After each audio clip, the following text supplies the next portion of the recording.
Hello tout le monde, j'espère que vous allez bien. On se retrouve aujourd'hui pour une nouvelle vidéo et on est de retour sur circuit.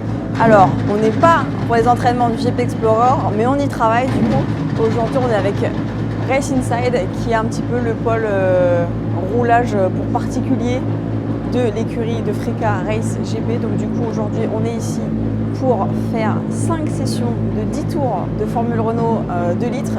J'étais déjà venu il y a 1 an et demi en faire ici, ça avait été super cool. Là, on est plus sur un coaching de maîtrise. La dernière fois, c'était plus de la découverte. Donc on va partir rouler toute la journée aujourd'hui à Fontenay-le-Comte. C'est un petit circuit de maîtrise en Vendée. Donc on va aller kiffer. La dernière fois que j'ai roulé ici, c'était full pluie. Donc on va découvrir un peu sur le sec. Il a l'air de faire assez bon aujourd'hui, il ne fait pas trop froid. Donc on va aller redécouvrir le circuit en Formule Renault pour essayer de travailler un petit peu les points où j'ai un peu plus de mal pour le GP Explorer, pour arriver à Dijon perfect et être bien calé et prendre du roulage en plus, de l'expérience et puis être prêt pour le GP. Pour rentrer un petit peu plus dans les détails, Race Inside, c'est donc une école de pilotage née du savoir-faire de l'équipe de course Race GP. Race GP, c'est donc une équipe de course qui évolue dans les catégories monoplace. Ils ont une équipe en Freca, une en F4 dans plusieurs pays. Ils sont vraiment un petit peu partout et très très présents dans le sport automobile, ce qui leur donne un savoir-faire et du coup une connaissance du milieu qui est juste incroyable. Et ces valeurs-là, ils les transmettent à travers Race Inside, qui est donc l'école de pilotage de Fontenay-le-Comte, pour vous offrir une expérience juste immersive et incroyable, puisque vous êtes entouré de personnes qui connaissent le monde du sport automobile et qui peuvent vous faire partager leur savoir à travers les stages de pilotage. Alors il faut savoir que sur la grille actuelle de Formule 1, il y a 5 pilotes qui sont passés dans les rangs de Race GP. On a Esteban Ocon, Pierre Gasly, l'équipe alpine, et on a Nyck de Vries, Oscar Piastri et Logan Sargent qui sont eux aussi également passés par l'équipe de course Race GP. Donc on est vraiment sur du très très haut niveau, des personnes qui connaissent très bien leur métier et qui peuvent vous donner une expérience de conduite, même si c'est pour de la découverte, qui est juste incroyable. On a une qualité d'écoute, de conseils et même de mise en place de savoir-faire qui est dingue. Et donc tout ça, ça se passe avec Race Inside, et l'équipe de course c'est Race GP, et les deux sont totalement liés par leur savoir-faire et partagent vraiment de très belles valeurs.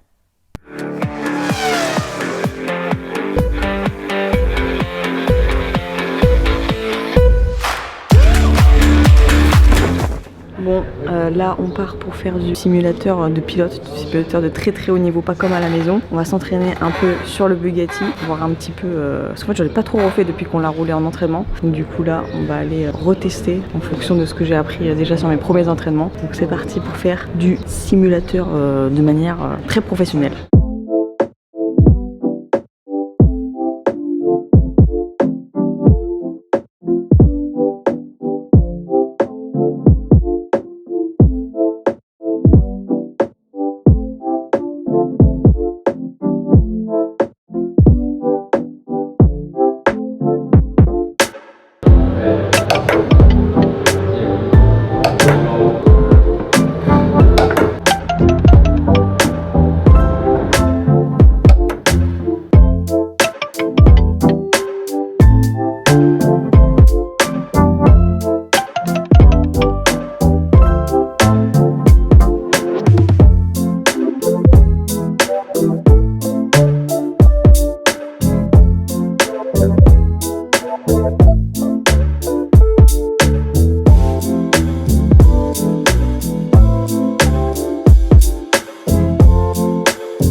Nickel ce freinage.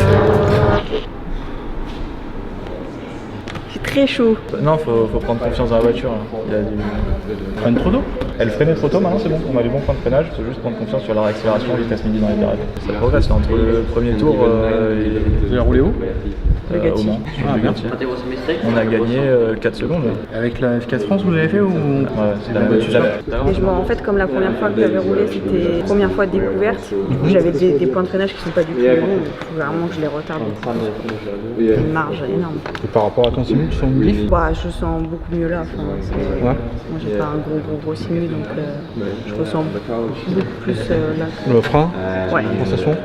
Ok. Ce qui est difficile avec le simu, c'est pour ça qu'il faut beaucoup en faire, c'est pour avoir l'impression de vitesse d'entrée, quoi, qui est toujours un peu. T'as pas l'habitude d'en faire, donc tu peux vraiment t'en manquer un petit peu, quoi. Faut travailler ça, quoi. Ouais. Bonjour madame. Oh là oui.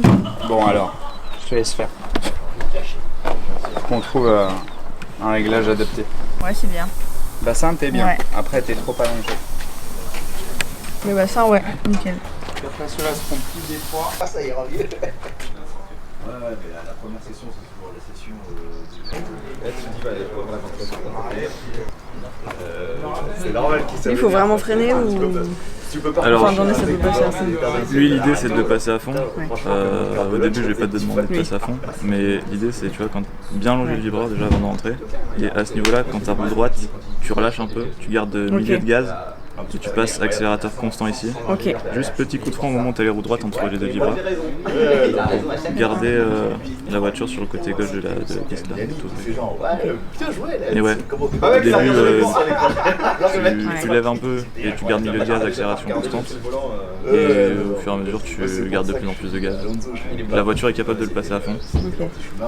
Après, Parce que ouais, du coup, il y a les cônes pour les points de freinage. ouais, il y a les cônes pour les points de freinage, points de braquage et points de sortie. Ouais. Corde et sortie.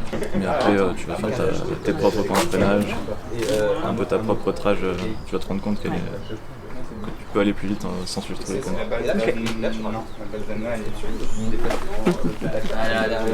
D'accord.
Fin de première session, il y en aura 5 de 10 tours dans la journée de ce matin et 3 cet après-midi. Donc la première session de bon matin, un petit gros blocage de roue et un spin, le temps de se faire à la piste quoi, mais ça va. Juste les points de freinage, j'ai une marge de ouf encore, comme d'hab. Là je freine, en gros on a des plots qui indiquent quand freiner, quand braquer, et quand rétrograder, etc. Et le point de freinage, je sens que je peux aller plus loin et tout. Donc là, la prochaine session, je vais essayer de reculer le point de freinage. Sinon, la piste est trop cool. Et il y a juste un petit enchaînement où je galère un peu. Je le comprends pas trop, donc je vais aller voir les ingés là pour en discuter avec eux. Parce qu'en gros, ça passe mi à fond, mi relâché, mi petit frein. On va aller voir avec les ingés qui débrief. Mais sinon, non, trop cool. La voiture pousse très vite, donc c'est trop cool. C'est un peu plus puissant que les F4 qu'on a pour les entraînements du GP Explorer. Même au niveau de la structure de la voiture, c'est pas exactement les mêmes. Là, on est sur un petit peu niveau au-dessus de les F4. Mais non, c'est trop cool. On va aller voir les ingés, on va débriefer et puis après on retourne en piste. Tu prends bien mettre ta corde. À partir du moment où tu vois, là, tu as pris ta première corde, là tu vas vers la deuxième et tu peux commencer déjà à débraquer et à te laisser porter vers l'extérieur. Parce que tu vois, tu reviens trop tôt sur la droite et du coup tu rebraques. Alors que là, si tu vas vraiment bien chercher extérieur, tu vois, encore plus, naturellement tu vas revenir direct droit ici. Et au moment où tu arrives là, roue droite, juste ici, petit coup de frein, juste pour charger l'avant, Ça peut se pivoter. pivoter autour du plot là, et venir bien te placer à gauche, comme ça, nickel. Là j'ai bloqué et là j'étais très mal placée, du coup je pense que j'ai réaccéléré trop fort. Dans la chicane là, c'est dans la chicane là, serré là, sur la accélère en deux là. Ouais. Après toi, globalement on voit qu'en vitesse mini tout ça, il te manque un peu de confiance dans les voitures pour accélérer. Ça c'est un peu ce qu'on a revu hier sur les simus. Ouais. Après ce qui serait intéressant c'est que avec Antoine là, sur une map que tu notes un peu tes repères de frein et tout ça là pour de cordes et tout ça là pour que tu puisses avoir des vrais repères pour t'aider un maximum. Vas-y, mets tout ce que tu as sur le frein. Vas-y, relâche. Encore, et essaye d'aller vraiment chercher, tu vois. Ça. Les 3 derniers s'allument en rouge. Voilà, comme ça. Donc tu piques bien, normalement, hop, et doucement. Très bien, là c'est plus ça, ouais. Vas-y, ouais. Ouais, go. Fabien, il pleut déjà.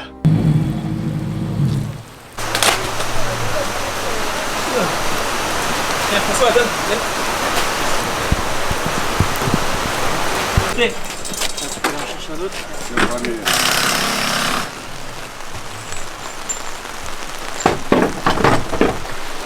T'as déjà roulé sous l'eau? Sur la phase de frein, ça a freiné moins fort, parce que du coup il y a quand même moins de grip générale.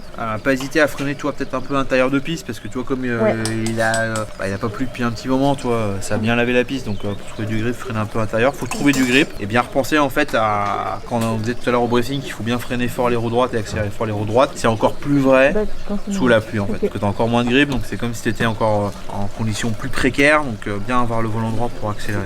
Okay. Et puis après, tu pourras le temps de découvrir, mais il y a des endroits où la piste a fait un peu un effet de banking, donc il faut voir où c'est que va l'eau, pour essayer de retrouver du grip globalement.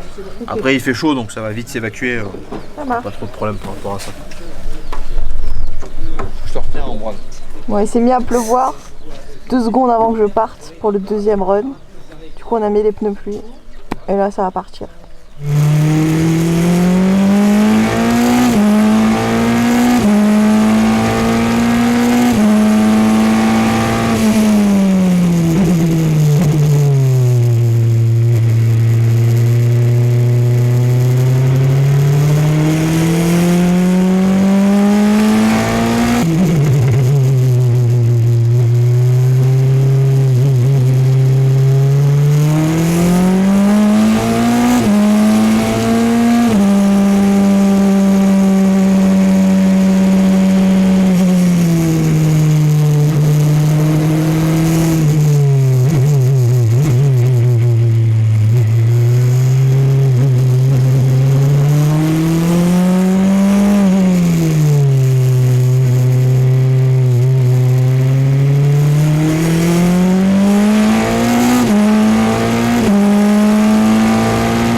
Bon du coup, retour de session numéro 2, j'ai fait un bac qui m'est arrivé une fois seulement, Val de Vienne. En gros, au moment où je suis partie, il s'est mis à pleuvoir de fou, alors que c'était tout sec. Du coup, on a changé des pneus et je suis repartie et du coup, les points de freinage et en fait tout est différent quand il pleut.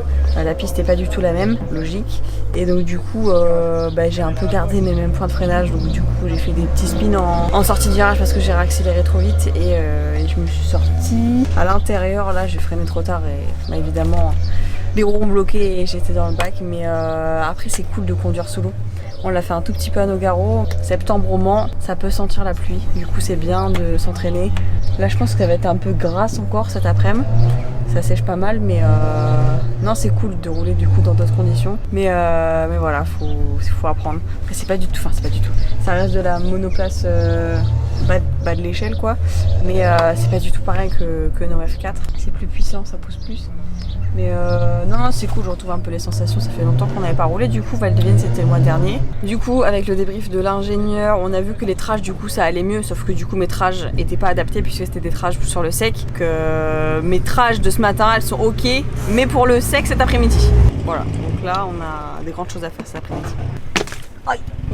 Bon, là je vais noter mes points de freinage, de braquage sur le petit lap. En général, c'est la meilleure, la session de l'après-midi à manger.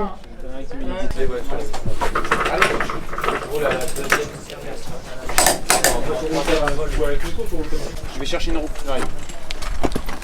Prends le mano avec.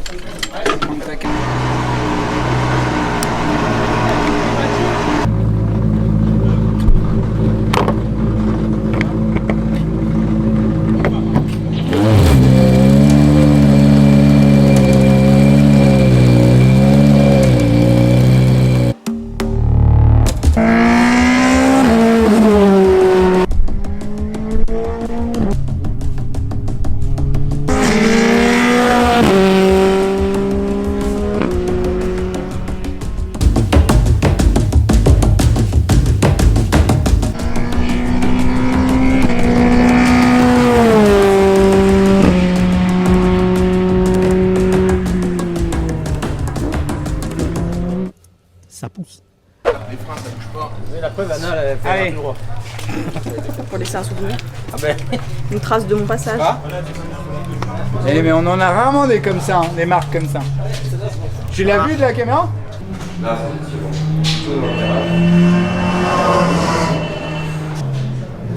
T'as rien de plus physique toi pour le décrire? J'ai pas de repère visuel. J'en ai un là, il y a un bout d'herbe un peu spécial là. Après Pour le au panneau 150 là? Après le panneau 150, ouais. Avant le 100, il y a un petit repère dans l'herbe. Je me sers. Ok. Ça tu peux écrire, c'est pas gênant. Faut que tu partes de toi sur ta base. Après c'est sûr que bien sûr qu'on le retrouvera la prochaine fois. C'est quand les roues sont droites. Sortie de virage d'avant. Voilà, pareil, roue droite aussi. Ok. Après les points de corde, tout ça, tu te bases que sur les plots? Les plots ils te conviennent? Non, même pas les plots. Enfin, sans les plots, je saurais les trouver aussi, quoi. Les points de corde? Ouais. Donc là par exemple, là, pourquoi t'as bloqué les roues là dans le 2 là? Tu sais dire pourquoi? Je pense que j'ai freiné beaucoup trop tard. Tu penses? Beaucoup trop fort, je pense, ouais. Je regarde la vidéo, mais je pense que j'ai freiné trop tard, trop fort et que... T'avais commencé à tourner, pas tourner? T'avais le volant droit? J'avais peut-être un peu d'envie. Sur quel virage? Celui-là. Quand t'as bloqué tout à l'heure? Faut que tu fasses attention à toi dans le 2 là, ce qu'on disait tout à l'heure ce matin, t'as tendance à rentrer assez tôt dedans. Ouais. Et du coup si tu gardes la même pression de frein, tu l'as fait le dessin? Fais-lui le dessin des pneus. Du coup là tu as l'axe rongé, l'axe latéral, et ton potentiel frein ça va être une ellipse. Une ellipse théoriquement symétrique. Donc quand tu vas freiner roue droite, c'est pour avoir ton plein potentiel des pneus, tu vois. Donc tu vas être ici. Si tu mets du volant, t'es plein frein et t'essayes de tourner, hop, tu te retrouves en dehors de l'ellipse, tu bloques. L'idée c'est, tu fais ton frein fort, tu te retrouves ici, et quand tu relâches, tu peux commencer à mettre du volant pour essayer de te balader sur cette partie-là de l'ellipse. Et plus tu commences à tourner dans le virage, c'est à ce moment-là où tu dois commencer à dégraisser ton frein. Parce que le but du jeu en fait sur ta voiture quand tu accélères, c'est ce qu'on appelle le cabrage, donc tu mets du poids en fait sur l'arrière et quand tu freines, il va sur l'avant.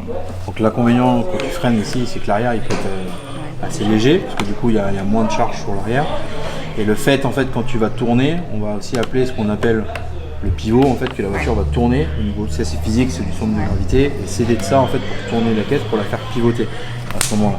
Tout ça pour revenir que si tu freines, on va dire à 100 bars les roues droites, tu risques de ne pas bloquer. Mais si tu freines à 100 bars en tournant le volant, comme en T2, là tu bloques là. Et en fait, ce qui se passe, c'est que quand tu te retrouves dans cette zone-là, en fait, hors limite d'adhérence, tu bloques la roue. Et du coup, tu as beau tourner le volant, en fait, tu tournes pas. Tu n'as jamais de pouvoir directionnel. Donc la voiture, elle glisse. Du coup, bah, tu te retrouves dans les chocs. Donc, en fait, pour pallier à ça, c'est que soit en fait, on relâche un peu le pied du frein pour justement débloquer ta roue, pour redonner en fait du pouvoir directionnel à ta voiture pour qu'elle puisse tourner. Ou alors la deuxième chose, c'est qu'au lieu d'avoir le volant braqué quand je bloque les roues, c'est de remettre droit pour retrouver en fait du grip à ce moment-là. Et je pense qu'aussi ce qu'il faut que tu lui fasses travailler cet après-midi, c'est vraiment le regard, faire l'œil de plomb un peu. Ouais. Essayer d'anticiper un maximum chaque virage, chaque étape. Parce qu'on va quand même plus vite que la F4. Techniquement, ça va quand même beaucoup plus vite. Ça va plus vite. Il faut toujours essayer d'avoir un coup d'avance. On voit qu'avec la boîte 7, du coup, on est très vite à 150, tout ça, donc on voit que ça galope. Okay. Ouais, là, j'ai un repère visuel. Là et là, c'est au feeling quand je passe le panneau. Quoi. Ouais. Et ici, c'est vraiment roue droite. C'est que toi, sur le frein du T2, en fait, tu as une très forte attaque des roues droites. Et tu vois que tu as une forte décélération, puis après, tu lâches le pied quasiment du frein à ce moment-là pour laisser vivre la voiture un peu, pour garder de la vitesse, parce que tu t'es aperçu que tu as freiné un peu tôt et un peu fort. Ouais. Et du coup, j'ai dit merde, j'ai pas cette vitesse, donc je lâche tout d'un coup, je la laisse vivre un peu. C'est ça qu'il faut qu'on arrive à. Tu vois, potentiellement, sur la pompe de décel, on voit que ça peut freiner encore plus tard. Bon, petit débrief de l'après-midi. Il faut, comme d'hab, décaler les points de freinage plus tard pour être plus vite dans les virages, pour sortir plus vite. Mais là, j'arrête pas de me sortir comme une grosse merguez. Il y a un virage qui me fait peur. Et ça, normalement, ça m'arrive pas. Donc, ça a tendance à m'énerver. Je m'énerve là. Donc là, on y retourne. Je crois que c'est la dernière session. Donc, il va falloir sortir les doigts du cul un petit peu, ma grande. N'est-ce pas ?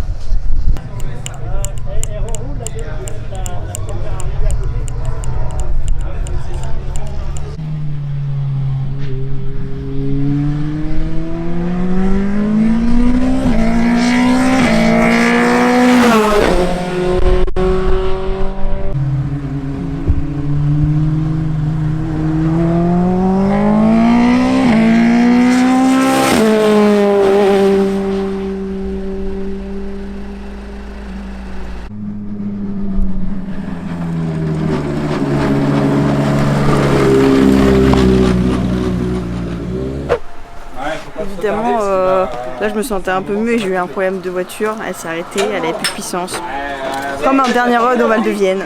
C'est le destin, ça veut dire que c'est la fin de journée. On va aller débriefer une dernière fois. Enfin une dernière fois, aujourd'hui. C'est beau, c'est direct. Ah ouais. Tu vois la différence? Et là, t'es plus à 100 mètres d'écart, t'es à 315 mètres. Ah, pas mal. C'est bon. Et du coup là t'es sur une bonne base pour accélérer plus tôt. Là t'es plus proche de lui et tu vas chercher bien plus de vitesse par rapport à toi tout à l'heure. T'as 6-7 km/h de plus. Et si tu le gardes là, du coup tu freines plus tôt parce que le virage arrive plus vite. Ouais. Mais c'est beaucoup mieux. Là tu me fais un peu trop tôt. Là ça dans les S par contre c'est nickel. Impeccable, ton petit frein. On accélère derrière pour aller chercher la chicane. On fera en début de chicane et là tu vois tu peux même réaccélérer un peu plus tard pour aller dans ta chicane pour aller chercher entre les deux. Tu freines en entrée et là tu réaccélères. Entre les deux? Entre les deux, tu relâches juste pour celle-là. Ouais. Et là tu réaccélères pleine balle. C'est ce que tu me fais là, ta réaccélération pleine balle.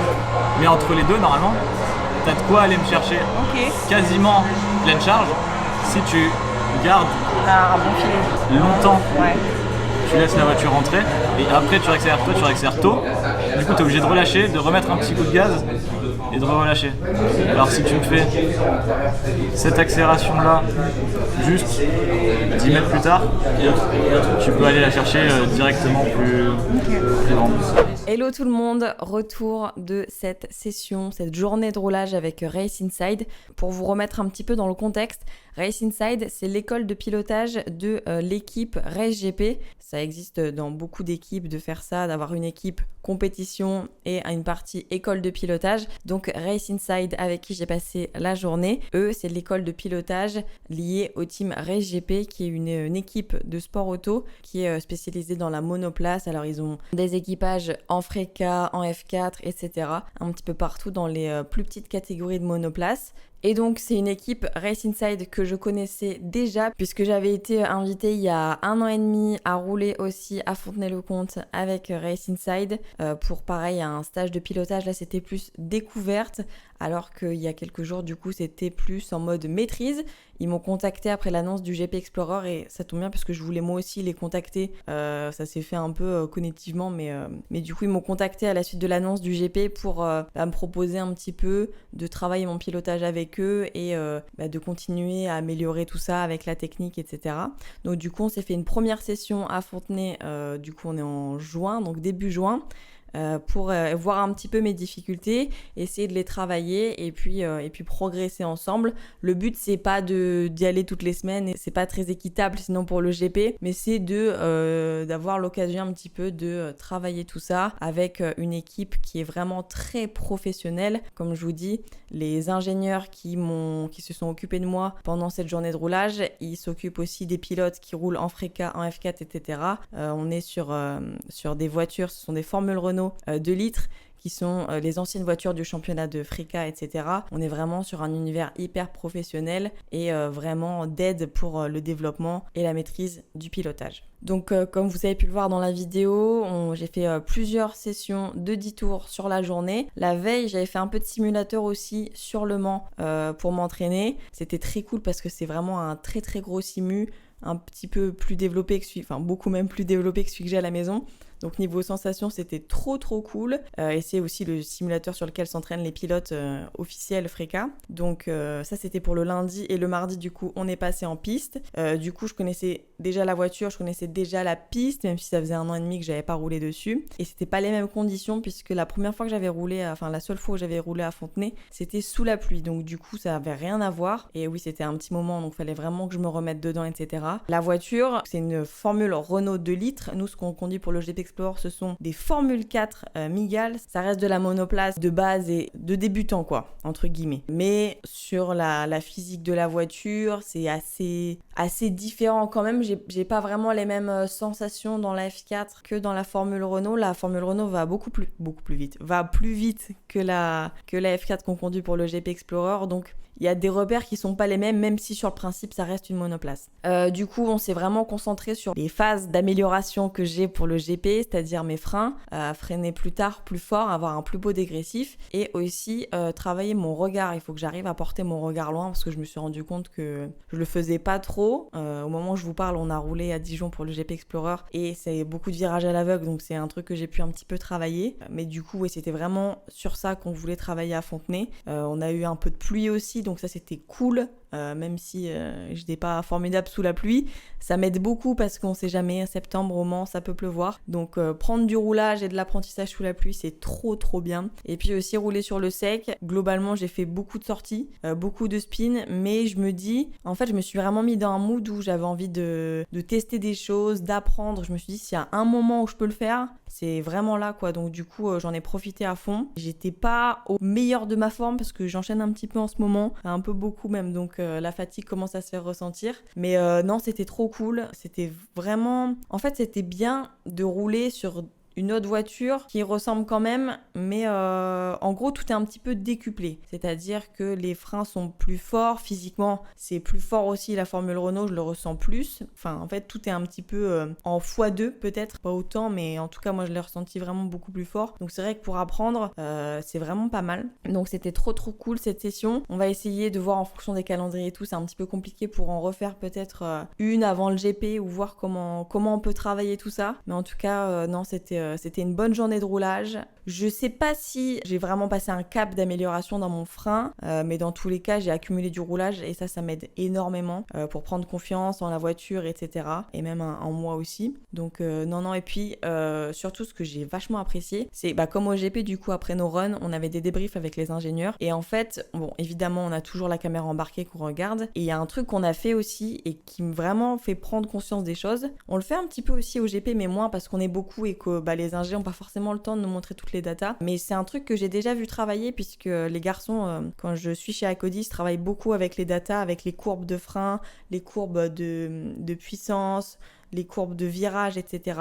Et en fait, je me rends compte qu'on visualise vachement mieux les choses. Enfin, en tout cas, moi, je les visualise mieux sur les courbes des datas que, par exemple, quand je vais regarder un on-board. En fait, tu vois le comparatif et tu te rends vraiment compte de la différence de puissance, de la différence du moment où tu vas freiner, etc. Et ça, c'était vraiment hyper intéressant. Franchement, ouais, les débriefs avec les ingés étaient super cool. Franchement, trop bien. Donc, écoutez, merci énormément à Race Inside pour cette opportunité et pour m'avoir permis de travailler avec eux, tout ça. Et puis voilà, je vous tiendrai au courant pour la suite. Là, du coup, on a fait la dernière session hors Le Mans du GP Explorer au moment où je vous parle. C'était pas trop mal. Je suis assez contente. Je suis moins contente qu'après le Val de Vienne, mais ça va, je suis quand même satisfaite. Et puis, j'ai compris aussi certaines choses. Je vous raconterai tout ça. En tout cas, merci beaucoup à toute l'équipe de Race Inside pour ce premier roulage. Et puis, je vous tiens au courant pour la suite. Je vous fais des gros bisous et je vous dis à très vite. Ciao, ciao.